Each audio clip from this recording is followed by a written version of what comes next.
श्री राम जय राम जय जय राम जय श्रीमन नारायण। आज बहुत ही खुशी की बात है कि आज के विगत 4-5 वर्ष पूर्व जो अरेला गांव के मठिया के पास यज्ञ का कार्यक्रम हुआ था और शिव मंदिर का जीर्णोद्धार हुआ था, उसी के अवसर पर आज कुंड विसर्जन का कार्यक्रम संपन्न होने जा रहा है। तो सर्वप्रथम गांव के जितने भी श्रद्धालु भक्तगण हैं और इस यज्ञ मंडप में शामिल होने वाले जितने भी यजमानगण हैं, वो सपत्नीक यहाँ पर यथाशीघ्र मौजूद हो, क्योंकि अब यज्ञ का कार्यक्रम शुरू ही होने वाला है। तो जितना जल्दी हो सके सब लोग तैयार होकर के अधिकतम आधे घंटे में सब लोग यहाँ पर उपस्थित हों। आधे घंटे से ज़्यादा कोई भी समय ना लें, इसलिए सभी यजमानगण को सबसे पहले सूचित किया जाता है कि यथाशीघ्र यज्ञ मंडप में मठिया पर आने का कष्ट करें। अब समस्त ग्रामवासियों और क्षेत्रवासियों सभी के लिए यह बहुत विशेष सूचना है कि हम सबके जानकारी के लिए और उत्साह उमंग को बढ़ाने के लिए भी जो बहुत ज़्यादा आवश्यक है, जो यहाँ पर उपस्थित लोग हैं और जो यहाँ पर अनुपस्थित हैं, यह सबके लिए विशेष सूचना है कि बिहार राज्य के अंतर्गत भोजपुर जिला में जगदीशपुर प्रखंड के अंतर्गत जो अरेला ग्राम है, इस अरेला ग्राम के मठिया पर यज्ञ का कार्यक्रम जो हो रहा है, आज कुंड विसर्जन का कार्यक्रम होगा, जो आज से अभी से लेकर के सायंकाल तक चलता रहेगा और शाम में प्रसाद वितरण का कार्य भी होने वाला है। तो अधिक से अधिक श्रद्धालुगण, माताएं, बहनें सब लोग उपस्थित हों और इस यज्ञ के कार्य में जो भी माताएं बहनें कलश यात्रा में शामिल हुई थी, उन सभी लोगों से निवेदन है कि जिससे जो बन पड़े, वस्त्र का, अन्न का, धन का, जो कुछ भी जिससे बन पड़े, यथासंभव आकर के इस यज्ञ में सहयोग प्रदान करें और इस यज्ञ में यथाशीघ्र सम्मिलित होने का कष्ट करें। ये सभी माताओं बहनों के लिए सूचना है जिन्होंने कलश यात्रा में शामिल हुई थी, उन सब के लिए। अब मैं आप सबको यह सूचना देना चाहता हूँ कि अरेला ग्राम में भी बहुत बड़े बड़े धार्मिक पुरुष हुए हैं, जो धार्मिक पुरुष ने बहुत बड़ा योगदान दिया है अच्छे कार्य के लिए, धार्मिक कार्य के लिए। सबसे पहले मैं यह कहना चाहता हूँ कि जीवन के अंतर्गत जब बहुत बड़ी बड़ी कामनाएं मनुष्य लेकर के उत्पन्न होता है और बहुत सारे अपने मनोवांछित मनोकामनाओं को पूर्ण करने के लिए अपना पूरा जीवन का सर्वस्व लगा देता है, लेकिन धन भी वही सार्थक है जो हमारे जीवन में धार्मिक कार्य में लगे, क्योंकि जीवन में सबसे पहला जो धन की कमाई होती है मनुष्य लगाता है अपने निर्वहन के लिए, लेकिन सत्य बात यह है कि सबसे पहला जो धन की कमाई है वो धर्म के कार्य में लगना चाहिए। जीवन में 4 ही मुख्य कार्य होते हैं, पहला धर्म, दूसरा अर्थ, तीसरा काम और चौथा मोक्ष। इसलिए हमारे दिन की भी शुरुआत यदि होनी चाहिए तो सबसे पहले नित्य क्रिया करके शास्त्रों के अनुसार धार्मिक पूजा पाठ वगैरह करना चाहिए, धर्म का कार्य करना चाहिए।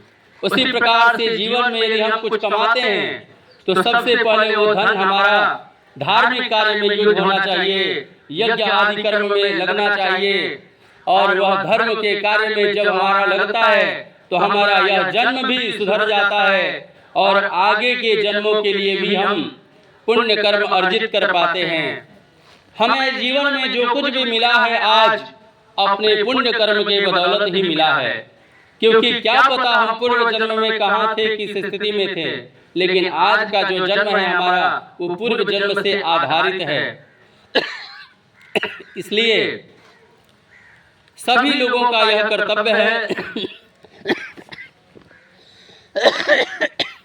कि जितना हो सके अधिक से अधिक अपने जीवन में पुण्य कर्म एकत्रित करें।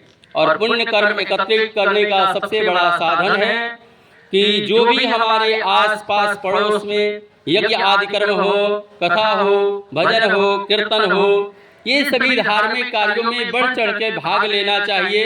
इससे हमारा इस जन्म में भी सुधार होती है, संस्कार बनता है, और मरने के बाद भी ये सभी लोगों के जानने की बात है कि मरने के बाद भी कुछ ऐसा चीज है जो हमारे साथ साथ जाता है। लोग आम तौर पर कहते हैं कि खाली हाथ आए हैं और खाली हाथ जाएंगे, लेकिन ये बात गलत है, ये सत्य बात नहीं है।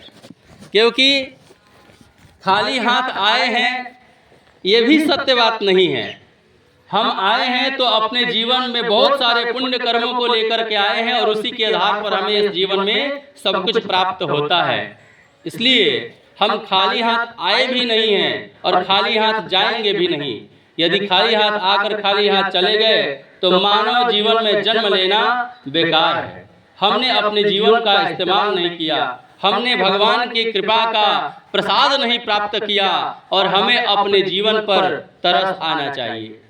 इसलिए सबसे पहले हम ये जान लें कि हम जैसे ही जन्म लेते हैं उसी समय हमारे जीवन में पुण्य कर्म और ज्ञान और संस्कार, ये तीन चीज हमारे पूर्व जन्म के साथ आए हैं।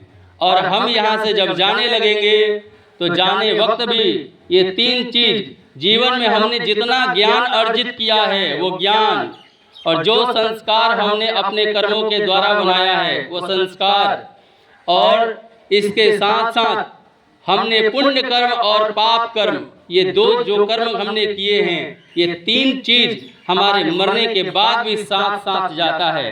इसलिए सबसे पहले ये बात हम जान लें कि हमें अपने जीवन में अधिक से अधिक सत्कर्म करना चाहिए, और इसका फल यह है कि हमारा यह जीवन भी सुंदरतम बन जाता है और मरने के बाद भी हम अगला जन्म भी बहुत सुंदर पाते हैं और भगवान भी हमारे ऊपर प्रसन्न होते हैं कि हमने इसको मानव जीवन दिया है।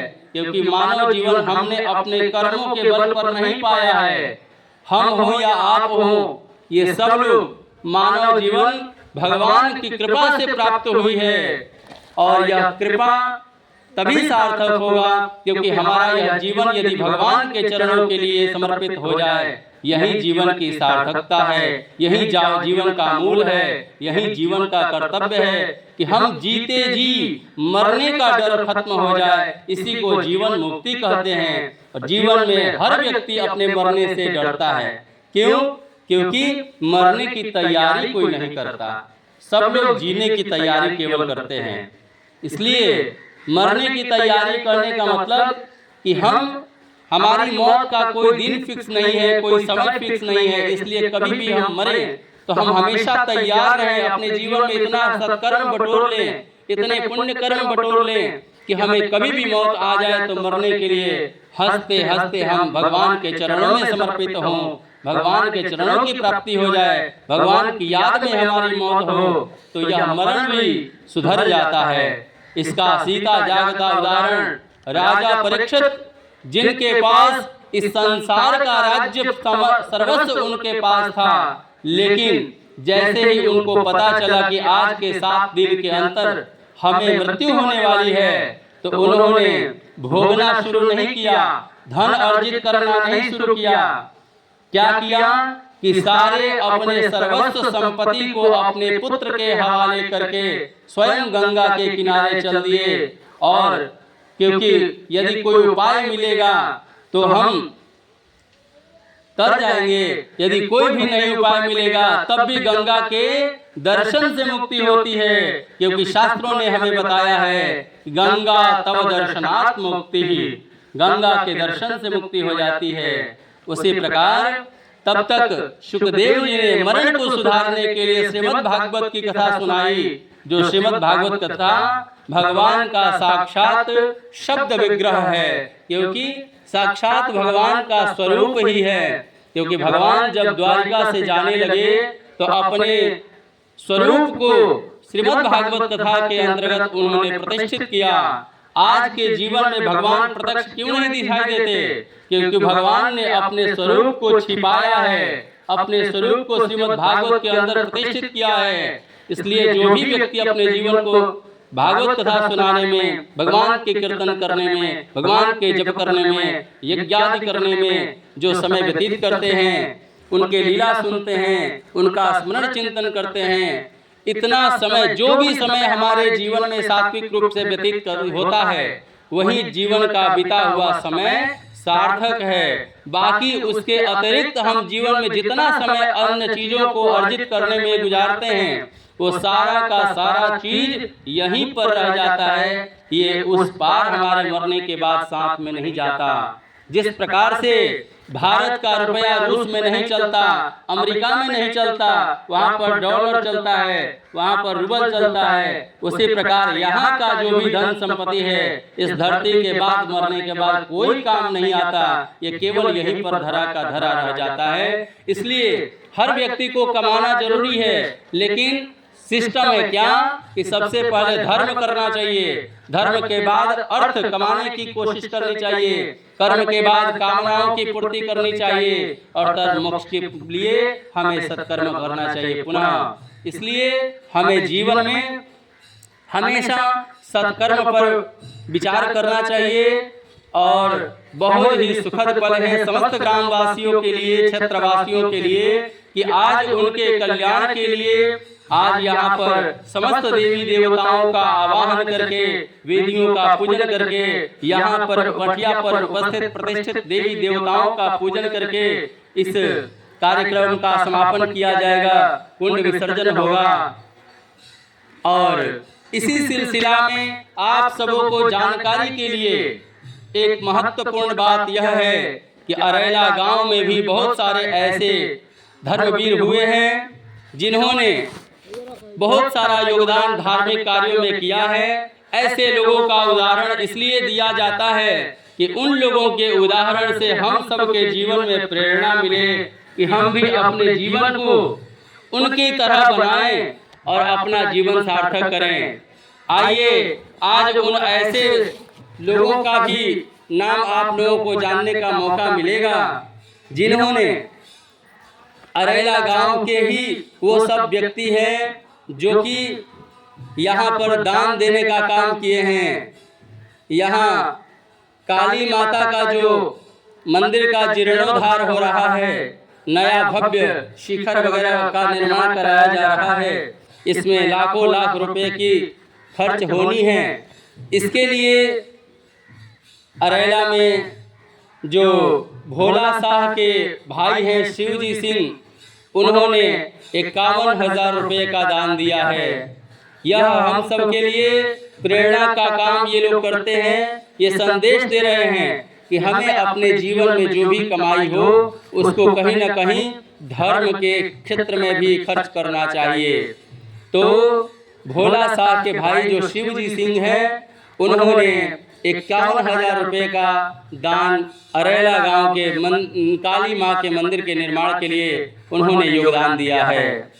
2 नंबर पे अरेला गांव के ही श्री लक्ष्मण सिंह के भाई जो यहाँ के प्राइवेट स्कूल के जो प्रिंसिपल हैं धनजी सिंह, उन्होंने भी 51,000 रुपये का योगदान दिया है इस काली माता के भव्य मंदिर के निर्माण के लिए। और इसके बाद केशव सिंह के पुत्र जो शिवजी सिंह हैं, इन्होंने भी 51,000 रुपये का योगदान दिया है। और हैं नाम चिन्ह व्यक्ति जैसे बहादुर सिंह के पुत्र राम सुरेश सिंह, जिन्होंने 51,000 रुपये का दान दिया है। फिर अजय सिंह के पुत्र सुनील कुमार सिंह, जो ये भी सरकारी नौकरी करते हैं, इन्होंने भी 51,000 रुपये का योगदान इस मंदिर के निर्माण के लिए, जीर्णोद्धार के लिए योगदान दिया है। आगे ब्रह्मदेव सिंह के पुत्र जो हैं श्री भगवान सिंह, इन्होंने भी काली माता के मंदिर के भव्य निर्माण के लिए 61,000 रुपये का योगदान दिया है। फिर कपिल देव सिंह के जो पुत्र हैं गुप्तेश्वर सिंह, ये भी आर्मी में नौकरी करते थे, रिटायर्ड के बाद ये भी धर्म के कार्य में बहुत आगे रहते हैं। प्रातःकालीन स्नान करके काली माता का धोना, सब कुछ करना। आज उनका स्वास्थ्य थोड़ा कमजोर भी है, फिर भी बहुत बढ़ चढ़ के धार्मिक कार्य में योगदान देते हैं। श्री गुप्तेश्वर सिंह जी, ये श्री गुप्तेश्वर सिंह जी ने भी 51,000 रुपये का योगदान काली माँ के मंदिर के लिए दिया है। आगे भी प्रयत्नशील हैं, बहुत सारे लोगों को प्रेरणा भी देते हैं कि सबको यह कार्य करना चाहिए। देखिए, कार्य तो अकेले इस तरह का संभव नहीं है, इसलिए अन्य का सहयोग लेना ही पड़ता है। तो अपने सहयोग करने के बाद जब हम दूसरे को प्रेरणा देते हैं तो लोग उस बात को अमल करते हैं, क्योंकि जीवन में लोग वो नहीं करते जो कहा जाता है, बल्कि जो लोग वो करते हैं जो आप करके दिखाते हैं। तो इन लोगों ने अपना अपना योगदान पहले दिया है, इसके बाद लोगों को प्रेरणा देते हैं, इसलिए लोग इनसे प्रभावित होकर के वो लोग भी योगदान दे रहे हैं। इसके बाद छबीला यादव के पुत्र बालम यादव, ये भी परिचय के मोहताज नहीं है, यादव समाज में अग्रगण्य कदम बढ़ाए हैं। और यादव समाज को भी इस बात से सीख लेनी चाहिए बालम यादव जी से कि जब हमारा समाज का पुत्र, बेटा, भाई ये जब कदम आगे बढ़ा रहा तो हम क्यों पीछे रहें। इन्होंने भी 51,000 रुपये का योगदान दिया है बालम यादव जी ने। इनके लिए भी बहुत बहुत साधुवाद है। एक बार ऐसे दानवीरों के लिए हम उम्मीद करते हैं आप सब लोग जोर से एक बार ताली बजाइए सभी महापुरुषों के लिए, जिन्होंने हमारे गांव के ही मंदिर के लिए इतना बड़ा योगदान दिया। धन्य है ये वो लोग। हम सब की ब्राह्मण होने के नाते शुभ आशीष है कि खूब जीवन में तरक्की करें, आगे बढ़ें, इनका मनोरथ सफल हो। माँ की कृपा इन पर सदैव बनी रहे, क्योंकि जिनके ऊपर माँ की कृपा हो जाती है वो क्या कुछ नहीं कर सकता, वो सब कुछ करने में समर्थ हो जाता है। और भी काली माँ के भव्य मंदिर के निर्माण के लिए इससे भी बड़ा बड़ा योगदान देने वाले और भी पुरुष हैं, उनका नाम मैं अब बताने जा रहा हूँ। सबसे पहला नाम है अजय सिंह। इन्होंने 1 लाख रुपए का योगदान दे दिया है अभी तक में। आगे भी इनका प्रयास जारी है, यहीं पर विराम नहीं है। अभी भी ये लोग प्रयासरत हैं, कहीं भी बजट इधर उधर होगा तो और भी योगदान देने के लिए ये लोग तैयार हैं। अभी तक इन्होंने 1 लाख रुपया दे दिया है। इसके बाद विजय सिंह, जो हमारे गांव के प्रचलित नाम विधायक जी हैं, विधायक सिंह जी के जो भतीजा हैं विजय सिंह, इन्होंने भी 1 लाख रुपए का योगदान काली माँ के मंदिर के निर्माण के लिए दिया है। और गांव में प्रचलित बुलू सिंह हैं, जिनका कपड़ा का दुकान है, ये श्री बुलू सिंह भी 1 लाख रुपए का योगदान गांव के काली मंदिर के लिए दे चुके हैं। और काशीनाथ शाह जो हैं, ये भी परिचय के मोहताज नहीं है, रंगजी शाह के परिवार से आते हैं काशीनाथ शाह जी। इन्होंने भी 1 लाख रुपए का योगदान दिया है। और अंत में मैं बताऊं कि विकास कुमार, इनका नाम बहुत कम लोग जानते होंगे, क्योंकि ये बड़क यादव जी जो विगत स्वर्गीय हैं, स्वर्गीय बड़क यादव जी के सुपुत्र हैं विकास जी, इन्होंने भी 1 लाख रुपए का योगदान दिया है इस भव्य मंदिर के निर्माण के लिए। ऐसे महापुरुषों का नाम तो महापुरुष ही कहा जाएगा, क्योंकि साधारण लोगों के बस की बात तो है नहीं कि जो इतने बड़े बड़े राशि का योगदान दें, लेकिन इन्होंने दिया है तो इनके लिए फिर से एक बार जोरदार ताली से इनका स्वागत किया जाए। जहाँ कहीं भी हो, इनको दिल को तसल्ली मिले और इन लोगों से हम लोगों को प्रेरणा लेनी है। ये हमारे जीवन के प्रेरणा स्रोत हैं, जिनसे हम सबको सीख करके आगे जीवन में आगे बढ़ना चाहिए। ये कोई जरूरी नहीं है कि कौन कितना अमाउंट दे रहा है, जिसके वश में जितना है अपने सामर्थ्य के अनुसार सहयोग किया जाए। एक छोटा सा मैं उदाहरण देता हूँ। एक बार जंगल में आग लगी थी और एक चिड़िया थी। चिड़िया के पास न बाल्टी उठाने की क्षमता होती न कुछ होता है, लेकिन वो अपने चोंच में पानी भर करके लाती थी और उस जंगल में डाल देती थी। लेकिन उसके चोंच के पानी भरने से जंगल के आग पर कोई विशेष प्रभाव नहीं पड़ता, कभी आग नहीं बुझती। लेकिन इस बात से शिक्षा यह लेनी है कि उसका प्रयास आग बुझाने का था। तो हम क्या प्रयास कर रहे हैं ये बहुत मायने रखता है। हम क्या करते हैं मतलब इससे नहीं है, हमारे मन में क्या करने की भावना है ये महत्वपूर्ण बात होती है। इसलिए वो जब जंगल में आग लगी तो जंगल के सारे बड़े बड़े पशु पक्षी सब कुछ भाग पड़े कि जंगल से हमें अपने जीवन को बचाना है। लेकिन वो पक्षी ने अपने जीवन को जोखिम में लेते हुए चोंच से पानी भर भर के वो डालती थी। इसीलिए पूरी दुनिया उस भागने वाले के नाम कोई नहीं जानता, कितने लोग भाग गए कितने लोग नहीं भागे, कौन कौन लोग भागे। लेकिन आज उस चिड़िया का एग्जाम्पल उदाहरण बड़े बड़े मानव भी प्रेरणा स्रोत के रूप में लेते हैं और दिया जाता है, क्योंकि जीवन में कभी भी मारने वाले की नहीं बल्कि बचाने वाले की, रक्षा करने वाले की हमेशा नाम होता है। उस चिड़िया का भी आज तक लोग नाम याद रखते हैं। उसी प्रकार से इस जीवन में, इस योगदान में कोई जरूरी नहीं कि सब लोग 1 लाख 2 लाख ही दे। जिससे 10 रुपया भी बनता है अपने सामर्थ्य के अनुसार, 100 रुपया भी, तो उस छोटे छोटे योगदान से भी बहुत बड़े बड़े कार्य को संपन्न किया जा सकता है। रामचंद्र जी जब राम सेतु बना रहे थे लंका में पार होने के लिए, तो रामचंद्र जी चाहते तो एक बाण से पुल 1 मिनट में बना देते। उनके लिए कुछ भी असंभव नहीं था। लेकिन लोगों का मान बढ़ाने के लिए, यश बढ़ाने के लिए उन्हें बंदरों को मौका दिया, नल नील को आगे किया। उनका मान बढ़ाने के लिए, उनका कीर्ति और यश को बढ़ाने के लिए भगवान ने ऐसी सामर्थ्य दी कि आप लोग मिलकर बनाएं, और उनको श्रेय देने के लिए भगवान ने आगे किया। और आज भी कहा जाता है कि बंदर भालुओं की सहायता से राम सेतु का निर्माण किया गया। इसलिए भगवान ही सब कार्य को संपन्न करते हैं, मनुष्य कुछ नहीं करता। लेकिन मनुष्य का मान बढ़ाने के लिए, यश बढ़ाने के लिए भगवान उसे निमित्त बना देते हैं, चुन देते हैं और उसे माध्यम बनाते हैं। मानव कभी कभी भ्रम में पड़ करके ऐसा सोचने लगता है कि मैंने इस कार्य को संपन्न किया, मैंने इतने बड़े बड़े कार्य किए। यही अहंकार मानव को पतन की ओर लेकर चला जाता है। इसलिए कोई भी कार्य करिए, उसका मान अपने मन को मत दीजिए, उसका श्रेय अपने को कभी मत दीजिए, तो सारा श्रेय भगवान को देना चाहिए।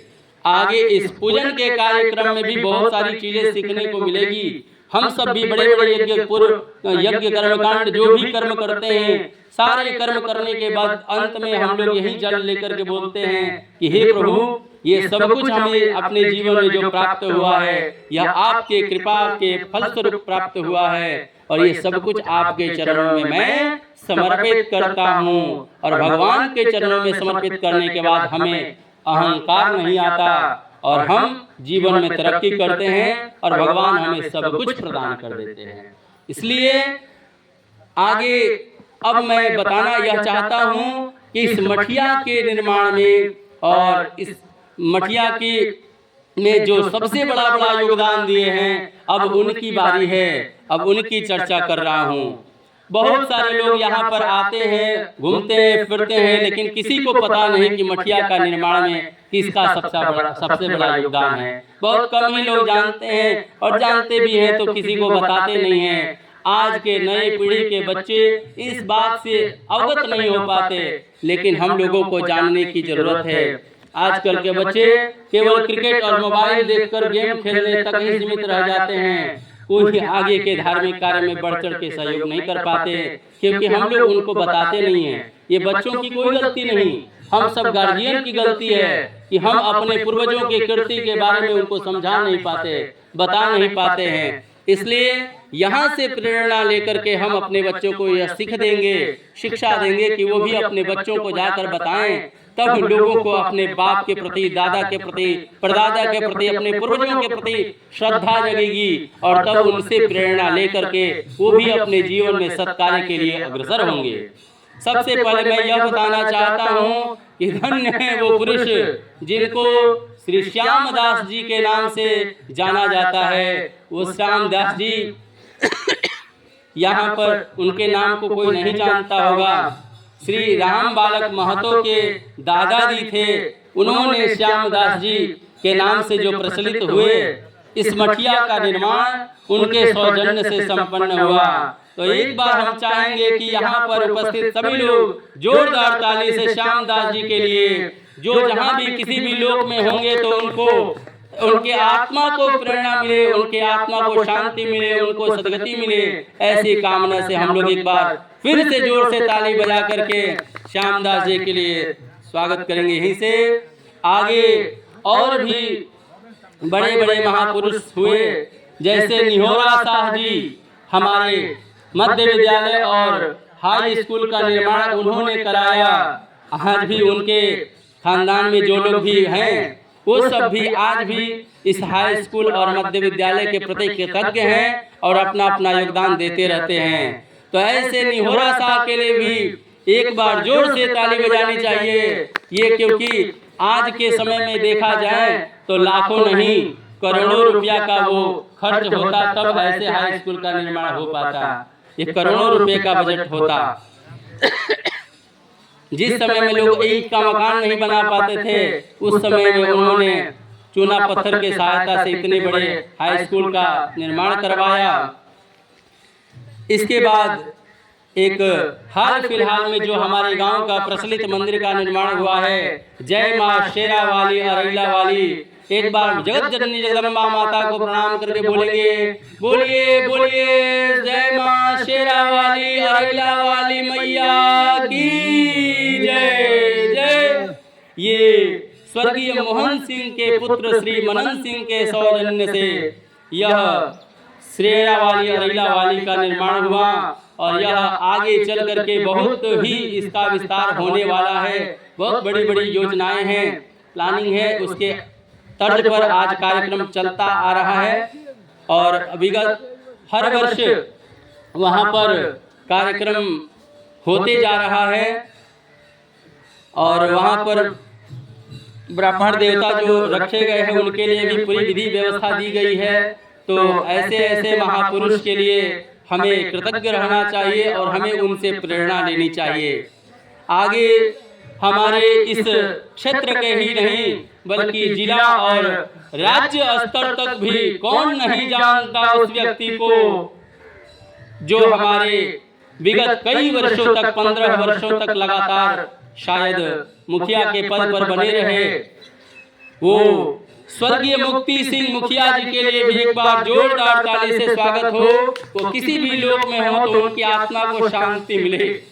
वो किसी भी प्रकार का किसी के प्रति कोई भेदभाव नहीं रखते थे, हर वर्ग के लोगों को बढ़ चढ़ करके सहयोग करते थे। जो उनका अपने को बैरी मानता था उनके लिए भी बढ़ चढ़ के उन्होंने सहयोग दिया।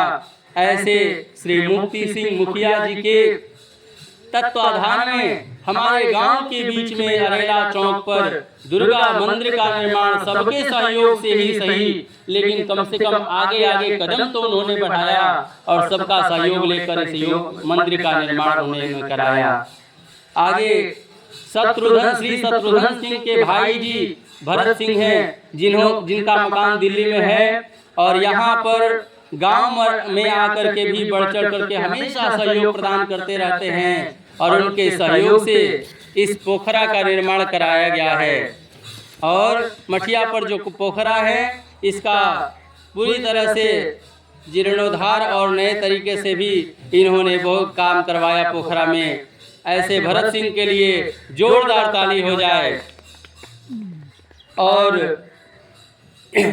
एक स्वर्गीय वशिष्ठ सिंह के पुत्र श्री तेजू सिंह हैं, जो मानू डिहरी गांव के मदद से बलखरी बाबा के पास जो शिव जी का मंदिर बना है इस मंदिर में भी इन्होंने बढ़ चढ़ करके सहयोग दिया और सहयोग करके अग्रसर होकर के सबको प्रेरणा दे करके इन्होंने भी उस मंदिर का निर्माण कराया।